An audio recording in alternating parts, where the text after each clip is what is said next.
असंतुलन और विक्षेप सर्वथा अहितकर। घटकों के रूप में मनुष्य जाति अलग अलग दिखाई पड़ती हुई भी परस्पर एक दूसरे से अविच्छिन्न रूप से जुड़ी हुई है। सोचा यह जाता है कि भले बुरे चिंतन एवं गतिविधियों का प्रभाव मात्र अपने ऊपर ही पड़ता है, जबकि तथ्य और ही है। अपने मतलब से मतलब और अपने काम से काम की उक्ति व्यक्तिगत स्वार्थ की सिद्धि के लिए भले ही एक सीमा तक सही उतरे, पर उस प्रवृत्ति का दूरगामी परिणाम समस्त समाज पर पड़ता है और हर दृष्टि से अहितकर ही होता है। संकीर्ण स्वार्थों की पूर्ति के लिए प्रतिस्पर्धा चलती तथा अधिकांश व्यक्ति अपने सामाजिक एवं नैतिक दायित्वों की उपेक्षा करने लगते हैं। इन दूरवर्ती परिणामों से अवगत पुरातन ऋषियों ने सदा ही मानव गरिमा के प्रतिकूल निकृष्ट बनाने वाले तत्वों की भर्त्सना की है और चिंतन को ऊर्ध्वगामी बनाने, गतिविधियों को महान प्रयोजनों में नियोजित करने की प्रेरणा दी है। व्यक्ति समष्टिगत चेतना का अंश है। तालाब में फेंके जाने वाले पत्थर से तरंगे उठती तथा दूर दूर तक फैल जाती हैं। उसका प्रभाव फेंके गए स्थान तक ही सीमित नहीं रहता, वरन संपूर्ण तालाब पर पड़ता है। प्रकृति समष्टिगत चेतना का विराट स्वरूप है। लघु स्वरूप मनुष्य है। अंशी होने एवं विराट चेतना से अविच्छिन्न रूप से जुड़े होने के कारण उसकी प्रत्येक हलचल का प्रभाव समष्टि पर पड़ना स्वाभाविक है। भले बुरे विचार एवं कर्म व्यक्ति को ही नहीं, समाज को भी प्रभावित करते हैं। ब्रह्मांड के प्रत्येक घटक भी एक दूसरे से जुड़े हुए हैं। ग्रह नक्षत्रों के आपसी संतुलन एवं सहयोग पर ही सृष्टि गतिशील है। विग्रह, असहयोग अथवा असंतुलन अनेकानेक प्रकृति विक्षोभों के रूप में परिलक्षित होता है। बगावत पर उतारू ग्रह नक्षत्र स्वयं तो नष्ट भ्रष्ट होते ही हैं, सृष्टि के अन्य घटकों को भी चैन से बैठने नहीं देते। उनका दूरगामी तथा भयंकर प्रभाव अन्य स्थानों पर पड़ते देखा गया है। असंतुलन से उत्पन्न होने वाली तरंगों के कारण अनेक प्रकार की दुर्घटनाएं तक हो जाती हैं। कुछ दिनों पूर्व अटलांटिक महासागर के पूर्वी क्षेत्र में गल्फ स्ट्रीम में एक मालवाहक जहाज समुद्री तूफान के कारण अचानक गायब हो गया। इस प्रकार के समुद्री तूफानों को नाविक फ्रिक्सी कहते हैं। अथक प्रयत्नों के बाद भी जहाज का कोई सुराग नहीं मिल सका। फ्रिक्सी की चपेट से किसी प्रकार बचे नाविकों का कहना है कि इन अवसरों पर इतना समय भी नहीं मिलता कि रेडियो संकेत भेजा जा सके, ना ही लाइफ बोट उतारने का अवसर मिलता है। इन दुर्घटनाओं से विरले ही बच पाते हैं। स्कॉटलैंड के जॉर्ज ग्रस्ट 24 वर्ष की आयु से लेकर 37 वर्ष तक की आयु तक निरंतर मालवाहक जहाज के कप्तान रहे। अपने समुद्री जीवन के अनुभवों से संबंधित इन्होंने अनेक पुस्तकें भी लिखी हैं। एक घटना का उल्लेख करते हुए वे लिखते हैं, उस दिन मैं जहाज का दिशा नियंत्रक संभाले हुए था। अपनी ड्यूटी बदलने ही वाला था कि अचानक कुछ ही दूरी पर एक पहाड़ जैसी तरंग दिखाई पड़ी। सामने तरंग की ऊंचाई 100 फीट से भी अधिक रही होगी। गति एक्सप्रेस गाड़ी के समान थी। इस आकस्मिक विभीषिका में साहस रख पाना मुश्किल पड़ रहा था। हमारे सहयोगी ने टेलीग्राफिक संदेश द्वारा जहाज में बैठे अन्य यात्रियों को खतरे की सूचना देने का परामर्श दिया, किंतु यह सोचकर कि गहन अंधकार में यात्री अपना संतुलन ना खो बैठे, इसलिए सूचना प्रसारित करने का इरादा बदल दिया। दूसरे ही क्षण भीमकाय तरंगों ने जहाज को 75 फीट से भी अधिक ऊंचाई पर उछाल दिया। उठती गिरती तरंगों में अनिश्चित भविष्य की ओर डोल रही जीवन मृत्यु के बीच हम झूलने लगे। जहाज के भीतर पानी भर गया। अब खतरे की घंटी बजाना आवश्यक था। आत्मरक्षा के लिए यात्रियों की भागदौड़ आरंभ हुई। लाइफ बोट में किसी प्रकार कुछ यात्री सवार हो सके। तरंगों के प्रचंड वेग के कारण लाइफ बोट पर नियंत्रण कर पाना असंभव था। लहरों में थपेड़ों के संयोगवश किसी प्रकार बोट किनारे आ लगी। इसे ईश्वरीय अनुकंपा ही मानते हैं कि उस भयंकर तूफान से हम सब निकल सके। सन 1882 ईस्वी में मैनचेस्टर विश्वविद्यालय के प्रोफेसर वेल्फोर स्टेवोर ने घोषणा की कि वायुमंडल में परिवर्तन पृथ्वी के चुंबकीय क्षेत्र में व्यापक परिवर्तन का कारण होता है। चुंबकीय परिवर्तन का कारण पृथ्वी की ऊंचाई, अंतरिक्ष से आने वाली विद्युत धाराएं हैं। अन्य ग्रहों, सूर्य आदि से विकिरण की प्रक्रिया तो लगातार चलती रहती है।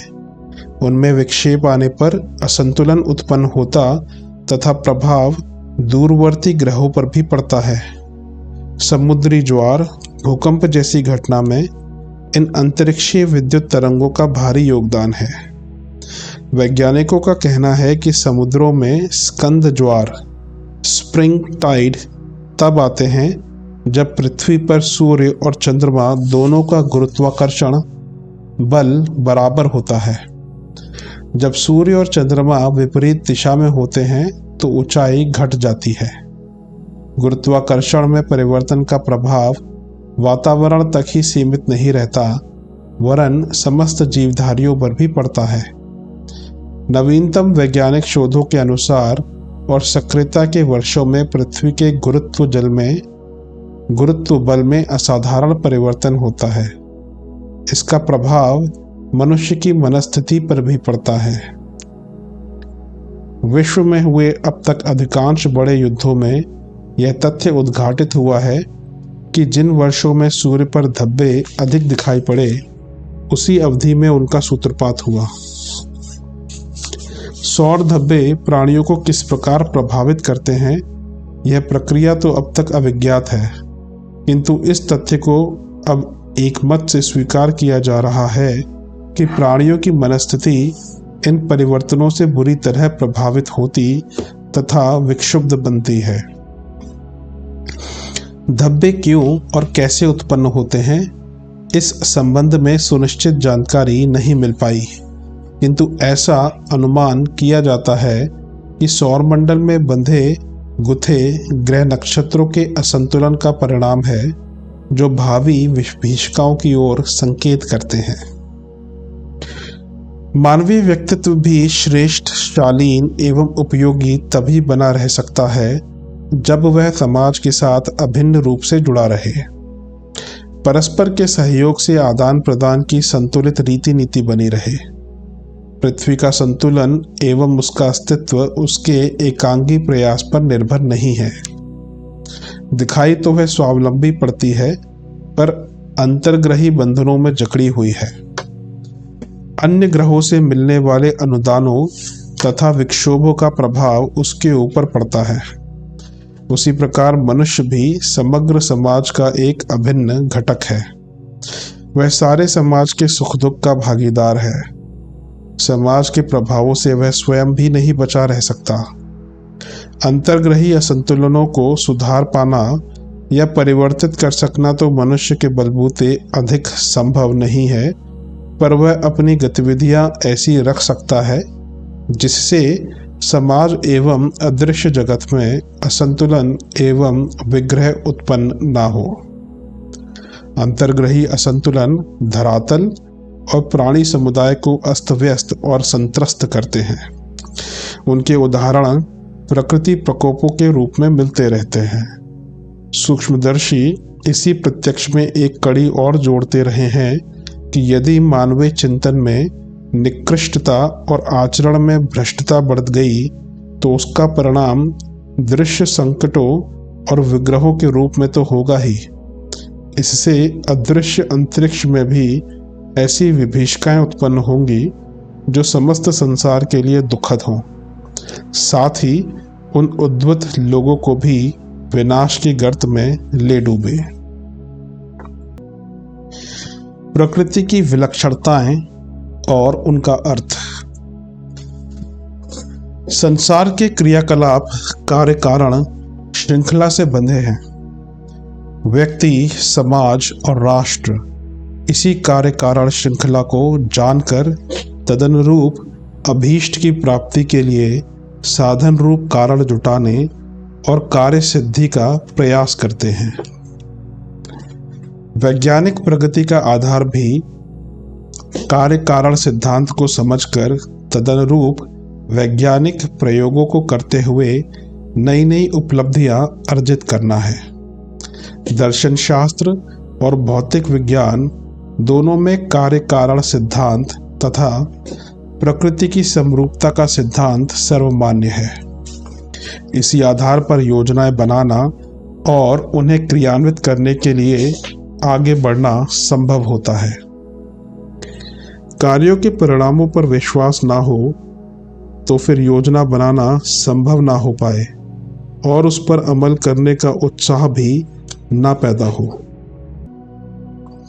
राजनीति, समाज सुधार, नवनिर्माण, रचना या विध्वंस का कोई भी कार्य कार्य कारण की अनिश्चितता की स्थिति में शुरू ही नहीं किया जा सकता। शिक्षा, व्यापार वाणिज्य, चिकित्सा, कृषि, उद्योग, यातायात, भवन निर्माण, अभियांत्रिकी आदि किसी भी क्षेत्र में प्रवृत्त होने की प्रेरणा ही ना पैदा हो। पदार्थों की प्रकृति में निश्चयात्मकता का ना हो तो भौतिक विज्ञान की खोजें ही आगे ना बढ़े।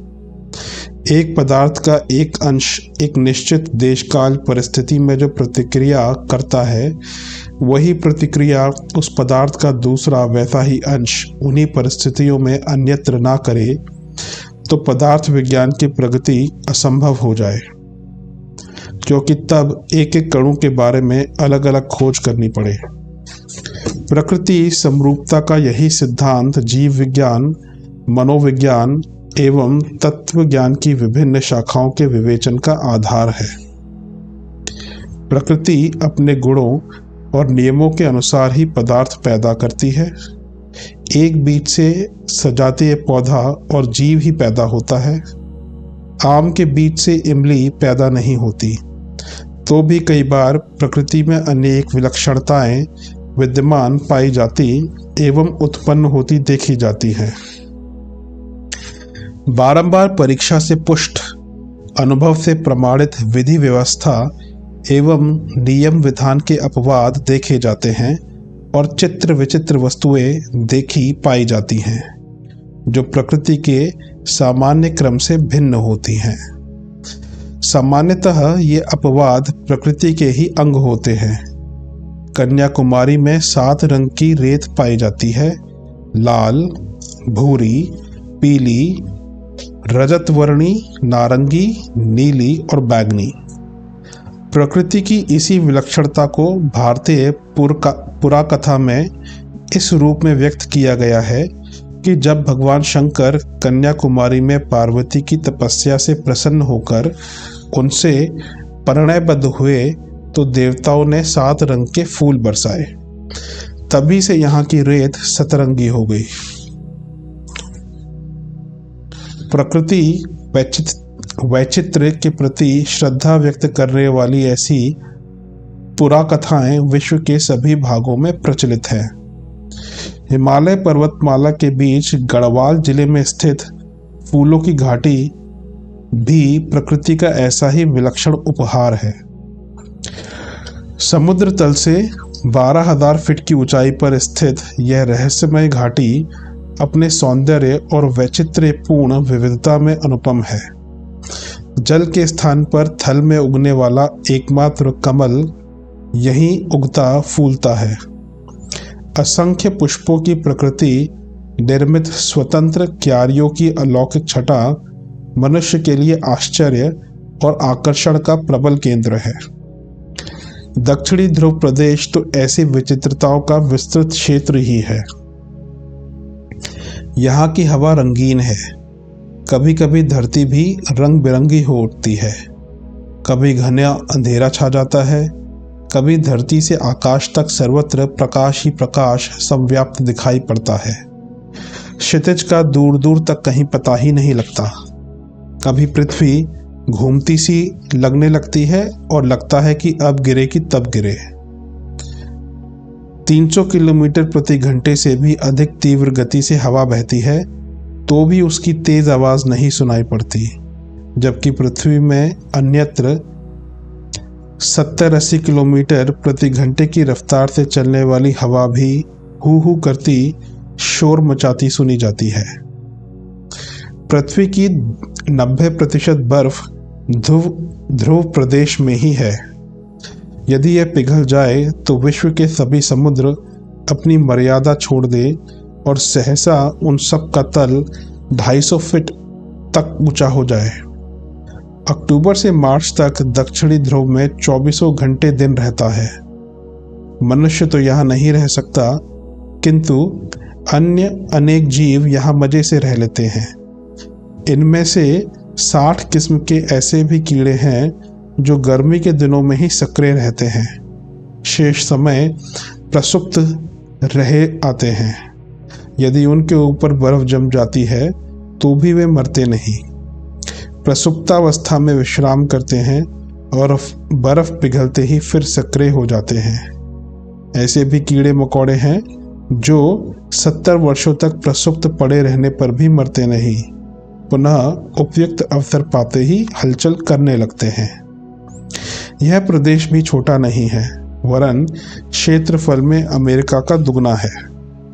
दक्षिणी ध्रुव प्रदेश में चारों तरफ समुद्र है, बीच में थोड़ा सा जल भाग है, जबकि उत्तरी ध्रुव में भूमि भाग से घिरा हुआ समुद्र तट है। ये सभी विलक्षणताएं प्रकृति का ही स्वाभाविक अंग हैं। इनमें से प्रत्येक कार्य का कारण वैज्ञानिक नहीं भी जान पाते तो भी वह कार्य कारण श्रृंखला का उल्लंघन नहीं माना जा सकता। हाँ, इनमें ज्ञान की सीमा का पता अवश्य लगता है। दक्षिणी ध्रुव प्रदेश में ही अब तक वैज्ञानिक अनुसंधान के 70 बार प्रयास किए गए। हर बार नई विलक्षणताएं ही सामने आई, किंतु इससे प्रकृति की समरूपता का सिद्धांत खंडित नहीं होता।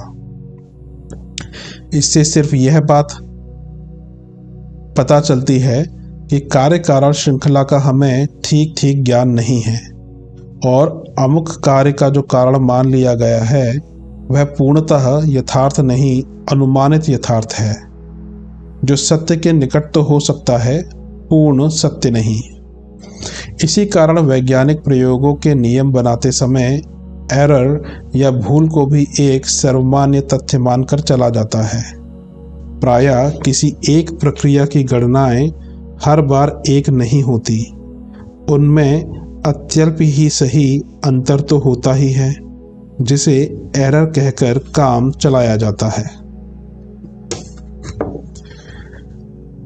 कई बार ऐसा भी होता है कि एक ही प्रक्रिया की व्याख्या भिन्न भिन्न व्याख्या सूत्रों, फॉर्मूलों द्वारा सही सही कर दी जाती है। दोनों व्याख्याएं पूरी तरह सही प्रतीत होती हैं, उनके परिणाम निष्कर्ष भी एक ही होते हैं, जबकि वे व्याख्या सूत्र यानी फॉर्मूले भिन्न होते हैं, यहाँ तक कि परस्पर विपरीत तक हो सकते हैं। प्राचीन समय में भारतीय ज्योतिषों की मान्यता थी कि पृथ्वी स्थिर है, सूर्य ही भ्रमणशील है। उस आधार पर ही फॉर्मूले गढ़कर गणना की गई, पंचांग बने, फलित दिखाए गए, तो भी चंद्र ग्रहण, सूर्य ग्रहण समेत विभिन्न नक्षत्रीय स्थितियों के निरूपण कभी गलत सिद्ध नहीं हुए। आज सभी मानते हैं कि सूर्य ही नहीं पृथ्वी भी भ्रमण करती है, यद्यपि सापेक्ष दृष्टि से सूर्य भी गतिशील है, तथापि इस सौर मंडल की सापेक्षता में सूर्य स्थिर है, पृथ्वी उसकी परिक्रमा करती है। इस आधार पर जो गणनाएं की जाती हैं उनके फलित भी वही होते हैं जो इसकी विपरीत मान्यता से निकलते थे। सूर्य ग्रहण, चंद्र ग्रहण की ठीक ठीक तिथि व समय दोनों ही गणना पद्धति से निरूपित किए जाते हैं और दोनों के परिणाम एक होते हैं।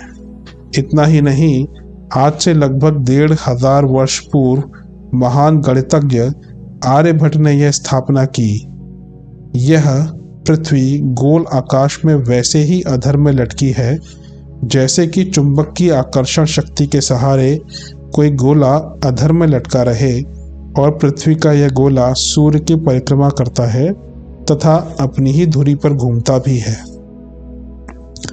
उस समय उनके समकालीन एक अन्य महान गणितज्ञ वाराहमिहिर ने भूभ्रमण सिद्धांत का जोरदार खंडन किया था। तो भी नक्षत्रों की स्थिति के बारे में दोनों गणितज्ञों की गणना के परिणाम एक जैसे ही होते थे।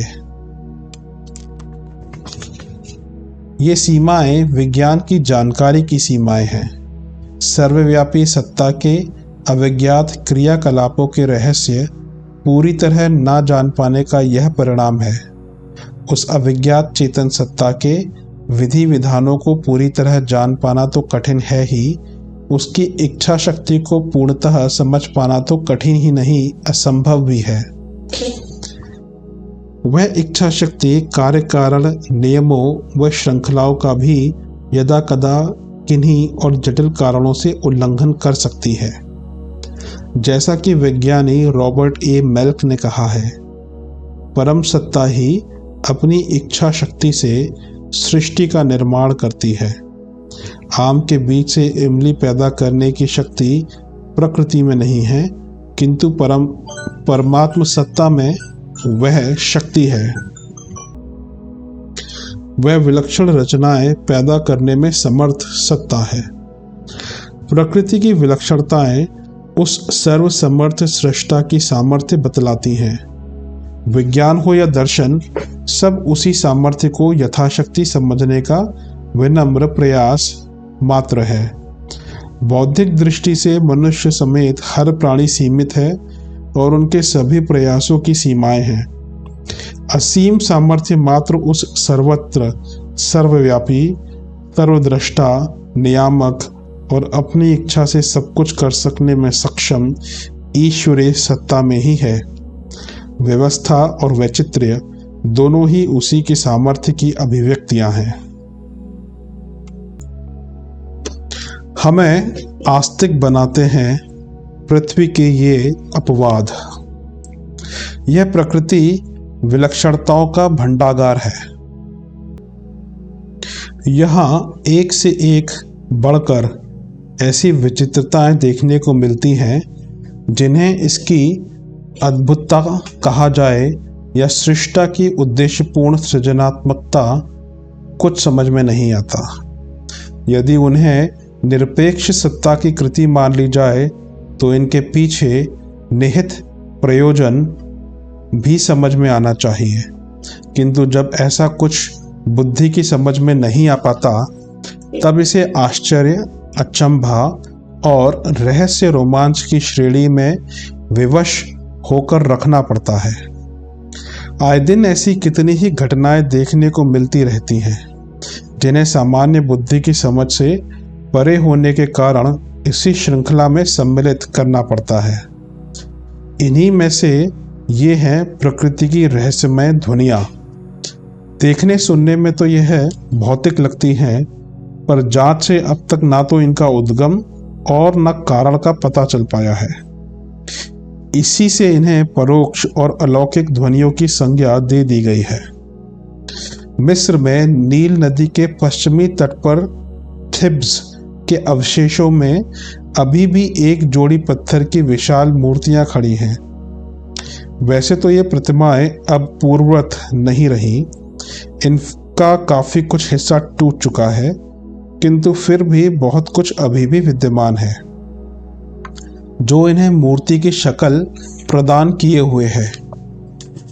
इनमें से प्रत्येक की ऊंचाई लगभग 50 फीट है और एक दूसरे से दूरी भी करीब इतनी ही है।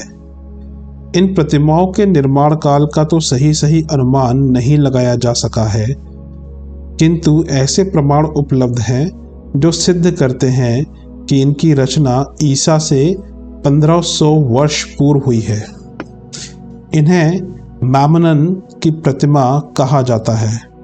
इनकी सबसे बड़ी विशिष्टता यह है कि ये सूर्योदय अथवा इसके आसपास विचित्र प्रकार की ध्वनियाँ उत्पन्न करती हैं। इसी से ये पर्यटकों का आकर्षण केंद्र बनी हुई है।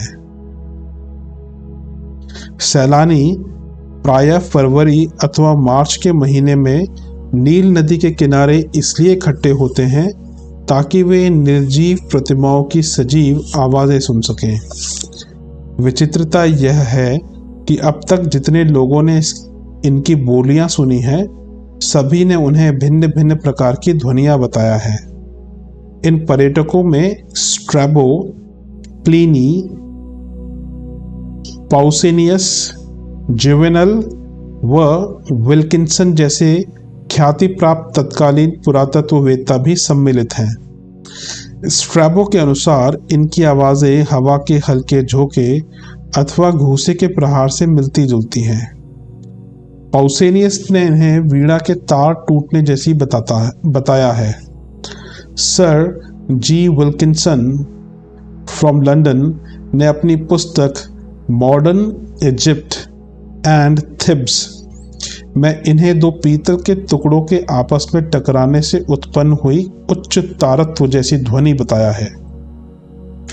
द वॉइस ऑफ मैमनन नामक रचना में लॉर्ड कर्जन ने इससे पैदा होने वाली धुन को ना अधिक सुरीली ना बहुत कर्कश कहकर वर्णित किया है। पेरिस के तत्कालीन पुरातत्ववेत्ता जे.ए. लैट्रोन ने बहुत छानबीन एवं प्रतिमाओं का गहन निरीक्षण करने के उपरांत एक पुस्तक लिखी है, ला स्टैच्यू वोकेल डी मैमनन। इसमें उन्होंने अनेक तर्कों, तथ्यों और प्रमाणों के आधार पर यह सिद्ध करने का प्रयास किया है कि ये ध्वनियाँ मूर्ति के अंदर किसी यांत्रिक उपकरण का परिणाम नहीं है। उन्होंने इसे मानने से स्पष्ट इनकार कर दिया कि यह संगीत प्रस्तर खंड के अंदर किसी मानव निर्मित वाद्य यंत्र की फलश्रुति है। इसके समर्थन में वे यह तर्क देते हैं कि यदि ऐसा होता तो एक ही प्रकार की ध्वनि उनसे निस्सृत होनी चाहिए थी, किंतु विभिन्न पर्यटकों के यात्रा विवरणों से ऐसा विदित नहीं होता। दूसरे, वे अपने निर्माण काल के बहुत समय बाद तक मौन रही। फिर उन्होंने बोलना शुरू किया और लंबे समय के पश्चात एक बार पुनः मौन धारण कर लिया। इतिहासकारों के अनुसार ईसा पूर्व 20वीं शताब्दी से लेकर सन 1896 ईस्वी तक ये मूर्तियां प्रत्येक सुबह नहीं तो वर्ष में अनेक बार अवश्य बोलती थीं, किंतु इसके उपरांत ये एक बार पुनः मौन व्रत का अनुपालन कर रही हैं और कब तक करती रहेंगी यह अविज्ञात है। लैट्रोन की अवधारणा है कि यदि यांत्रिक कारणों से आवाज़ें होती तो उन्हें निश्चित अंतराल पर बराबर होना चाहिए था, पर अब तक के साक्ष्यों के अनुसार इनकी मौन की अवधि सदा अनिश्चित ही रही है। वे इन आवाज़ों को प्रकृति का कोई विशेष संकेत संदेश बताते हैं जिन्हें समझने में अब तक मनुष्य विफल रहा है। अंग्रेज पर्यटक सर ए स्मिथ के अनुसार मैमन की मूर्तियों ने 19वीं सदी के प्रारंभिक दशक में भी आवाज़ें उत्पन्न की थीं, किंतु इस बात का कोई और साक्ष्य उपलब्ध नहीं होने के कारण इतिहासवेत्ता इसे प्रामाणिक नहीं मानते। हाँ, फ्रांस का review encyclopedic page number 9 part 1 page number 598 Paris March 1821 ही एकमात्र ऐसा उपलब्ध ग्रंथ है जो ए स्मिथ के इस कथन की पुष्टि करता है कि आधुनिक काल में भी मैमनन के ये प्रस्तर विग्रह अचानक एक बार पुनः मुखर हो उठे थे। इसके पश्चात अधुनातन समय में फिर किसी ने इनकी बोलियां नहीं सुनी और ना ही इस संबंध में कोई लिखित रिकॉर्ड पाया गया है। उपलब्ध ग्रंथों से ज्ञात होता है कि ऐसी ही ध्वनियां नेपोलियन के मिस्र अभियान दल में सम्मिलित 3 मूर्धन्य वैज्ञानिकों जोमार्ड, जोल्वाइस एवं डिविलियर्स ने वहां की अन्य कई मूर्तियों से उत्सर्जित होती हुई अपने कानों से सुनी थी। उन्होंने तब उन रहस्यमय आवाज़ों के कारण जानने की असफल कोशिश की थी। हर प्रकार से विग्रहों का निरीक्षण परीक्षण किया गया था और संदेह की ऐसी कोई गुंजाइश शेष नहीं छोड़ी थी कि बाद में लोग उनकी जांच पर उंगली उठा सकें, मगर नतीजा वही ढाक के 3 पात वाला सामने आया। जब वे इस संबंध में किसी निष्कर्ष पर नहीं पहुंच सके तो अंततः थककर उन्होंने शोध कार्य अधूरा छोड़ दिया। परंतु अध्ययन के उपरांत उन्होंने एक टिप्पणी अवश्य की थी कि मूर्तियों से निकलने वाली सुरीली धुनों के संबंध में किसी प्रकार की शंका करना नितांत भ्रमपूर्ण है। उनके अनुसार यह संगीत प्रतिमा के अंदर से ही यदा कदा निकलता है। इसमें 2 मत नहीं है। उन्होंने लिखा है कि मिस्र के सियोन और कारनक मंदिर के विग्रहों के अंदर से जो आवाज़ें प्रस्फुटित हुई थी उनकी ध्वनियाँ पाउसेनियस द्वारा वर्णित मैमनन की मूर्तियों से विकीर्ण ध्वनि से काफी कुछ मिलती जुलती थी। न केवल पार्थिव वस्तुएं ध्वनि संकेत विसर्जित करती हैं, वरन दूरस्थ आकाशीय पिंड भी एक प्रकार का ध्वनि संकेत निरंतर हमारी ओर प्रेषित करते रहते हैं। इस संदर्भ में अनुसंधानरत कैम्ब्रिज विश्वविद्यालय के कुछ रेडियो खगोलज्ञों ने घोषणा की है कि उन्हें ब्राह्म अंतरिक्ष से कुछ संकेतों का पता लगा है। Doctor A.M. हैविश ने इन संकेतों को स्पष्ट करते हुए मुलाई वेधशाला में कुछ खगोलज्ञों के सामने बताया। अब हमारा विश्वास है कि उक्त संकेत संभवतः ल्यूड्रॉन नक्षत्रों से आ रहे हैं, जो सूर्य से अरबों खरबों मील की दूरी पर स्थित माने जाते हैं। डॉक्टर मुलाई ने इन संकेतों को विलक्षण, रहस्यमय और आश्चर्यजनक बताते हुए कहा, ये संकेत बहुत व्यवस्थित और नपे तुले भेजे गए लगते हैं। कौशितकी ब्राह्मणोपनिषद में उल्लेख है, श्रेष्ठ कर्मों का अनुष्ठाता इस लोक को त्याग कर चंद्रलोक को प्राप्त होता है। कृष्ण पक्ष में चंद्रमा स्वर्ग में निवास करने वालों को तृप्त नहीं कर सकता। तब वह व्यक्ति सोचता है कि मुझे कर्म करने के लिए फिर धरती पर जाना है। वह अपनी विचार शक्ति से अपने कुटुंबीजनों और उच्च आत्माओं को कुछ संदेश देने का प्रयत्न करता है, पर उसकी कोई नहीं सुनता और वह आत्मा दुखी होती है कि जब मैं फिर संसार में जाऊंगा तो मनोविकार ग्रस्त लोगों की संगति में पड़कर मुझ शाश्वत शुद्ध आत्मा का स्वरूप भी मलिन और गंदा हो जाएगा। कारण जो भी कुछ हो, पर है सब अति विलक्षण, अद्भुत व विज्ञान जगत के सामने एक अति महत्वपूर्ण प्रश्न चिन्ह। विज्ञान क्या की व्याख्या मात्र करता है, जबकि आत्म की परोक्ष विज्ञान क्यों की व्याख्या करता है। जहाँ सामान्य कौशल बुद्धि सहारा ना दे, मनीषी कहते हैं, वहाँ प्रज्ञा का सहारा लेना चाहिए। प्रज्ञा मात्र अध्ययन व जानकारी बढ़ाने से विकसित नहीं होती। प्रज्ञा बढ़ती है अध्यात्म उपचारों को दैनंदिन जीवन का अंग बनाने से। संभवतः ये विलक्षण ध्वनियाँ ऐसी ही कुछ संदेश बौद्धिक मरीचिका में रास्ता भूले मानव को देती रहती हैं। अदृश्य शक्तियों का दृश्य जगत पर प्रभाव। हमारी स्थूल दृष्टि उन वस्तुओं की शक्ति और महत्ताएं स्वीकार करती हैं जो आंखों से दिखती हैं या प्रत्यक्ष अनुभव में आती हैं, किंतु यदि गहराई से देखा जाए तो प्रतीत होगा कि दृश्य का सूत्र संचालन अदृश्य से हो रहा है। जितनी महत्वपूर्ण शक्तियां संसार में हैं, वे सभी अदृश्य हैं।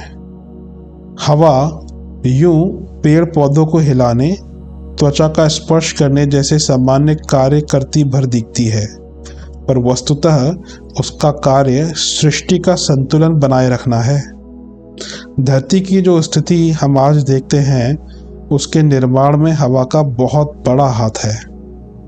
इस धरती के और उस पर निवास करने वाले प्राणियों के अस्तित्व को, उनके उत्थान पतन को हवा जिस तरह प्रभावित करती है, उसे देखते हुए उसे जीवन भूर ही कह सकते हैं। यों सभी जानते हैं कि प्राणियों का प्रधान आहार उनकी नाक द्वारा श्वास के रूप में ही ग्रहण किया जाता है। जल और अन्न तो उसके बाद की आवश्यकताएं हैं। प्रकृति के अंतराल में एक ऐसी शक्ति काम करती है जो हवाओं की गर्म, अयनवृत और ठंडे बर्फीले ध्रुवीय क्षेत्र को परस्पर बदलती रहती है। एक दूसरी वायु शक्ति ऐसी भी है जो विषुवत रेखा पर 1000 मील प्रति घंटे की चाल से उत्पन्न होती है और पृथ्वी को अपनी धुरी पर घूमने के लिए आवश्यक बल प्रदान करती है। जमीन को प्राणियों के योग्य बनाने में हवाओं का बड़ा हाथ है। दक्षिणी अमेरिका के पश्चिमी किनारों की गर्मी से उत्तरी ध्रुव की हवाएं ही बचाती हैं। नीदरलैंड की आर्थिक रीढ़ वायु संपदा के साथ जुड़ी हुई है। वहां लगभग 1000 कारखाने ऐसे हैं जो हवा के बल पर ही चलते हैं और अनाज पीसने, लकड़ी चीरने जैसे 50 औद्योगिक प्रयोजन पूरे करते हैं।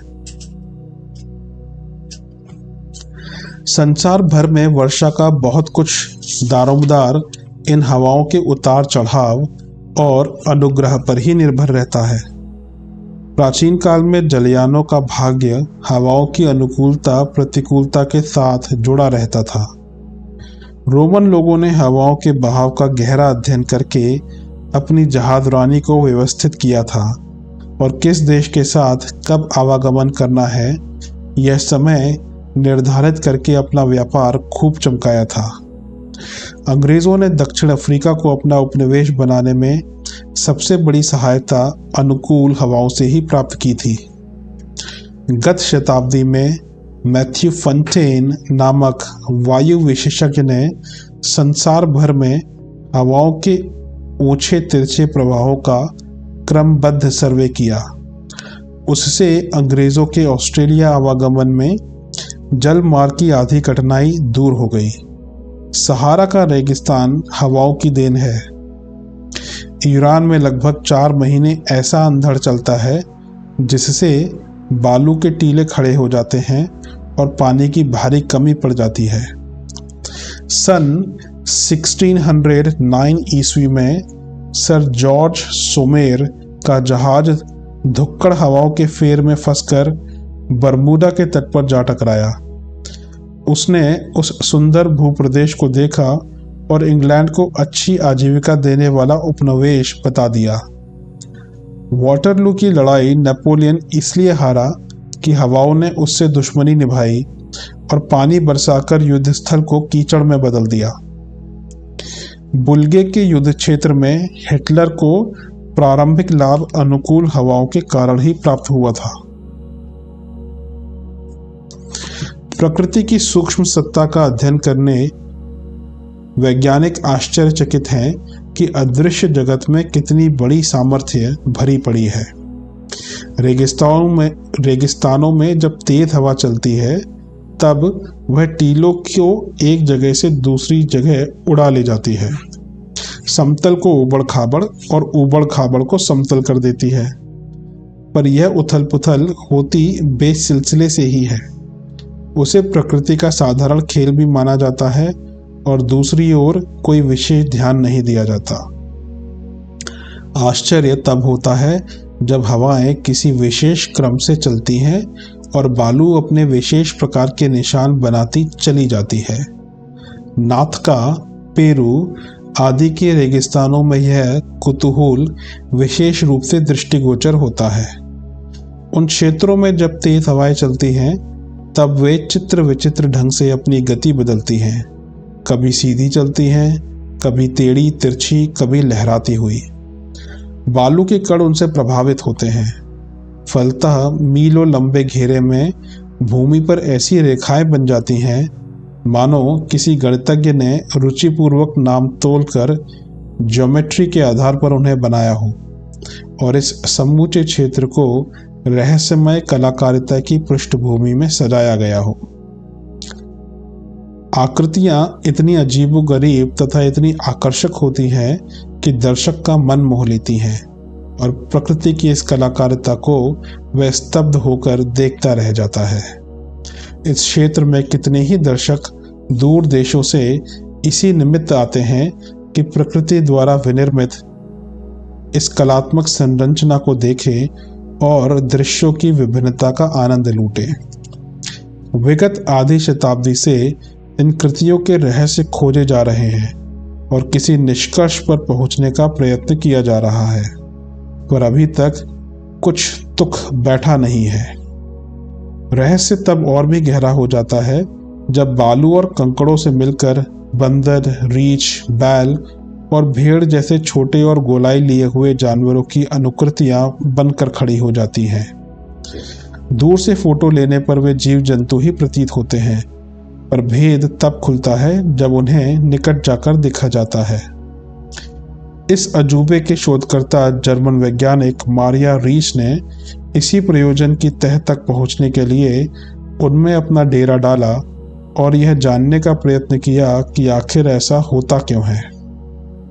इन विचित्र रेखाओं का एक विशेष नामकरण किया गया है, नास्का।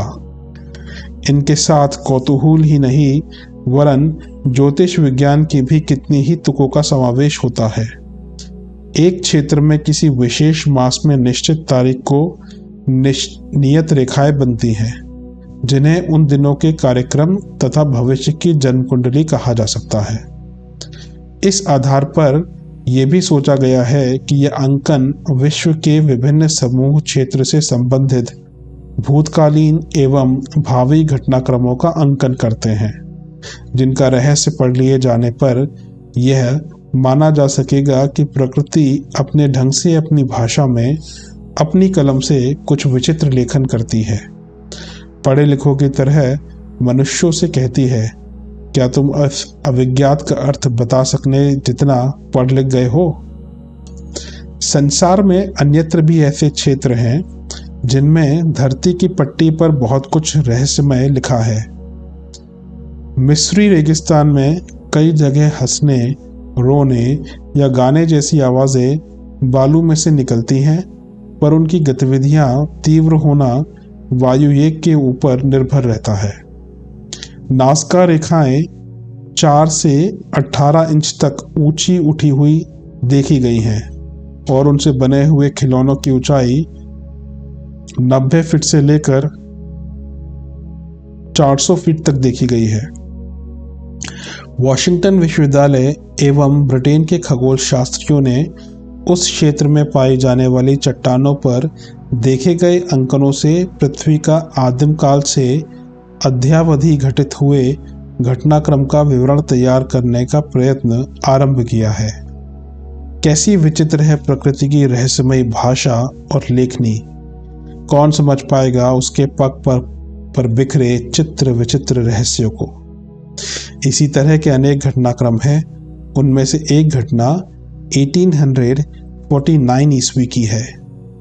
बारमूडा के एली बंदरगाह से मिनर्वा लकड़ी का बना जहाज रवाना हुआ। उसे अफ्रीका तथा सुदूर पूरब की लंबी यात्रा करनी थी, पर तूफान में फंसकर वह डूब गया। 1 वर्ष तक उसकी बहुत खोज की गई, पर कुछ पता न चला, तो ढूंढने की बात भी छोड़ दी गई। उसी एली बंदरगाह पर सन 1851 ईस्वी में एक जहाज अपने आप आ लगा। वह शक्त विक्षत हो रहा था। उसके अस्थि पंजर को निकाला तो पता चला कि यह तो उस मिनर्वा का भूत है, जो 2 वर्ष पूर्व जल समाधि लेकर मर गया था। अपने जन्म स्थान को यह भूत क्यों कर लौटा, इस रहस्य को कोई ठीक तरह समझ ना सका।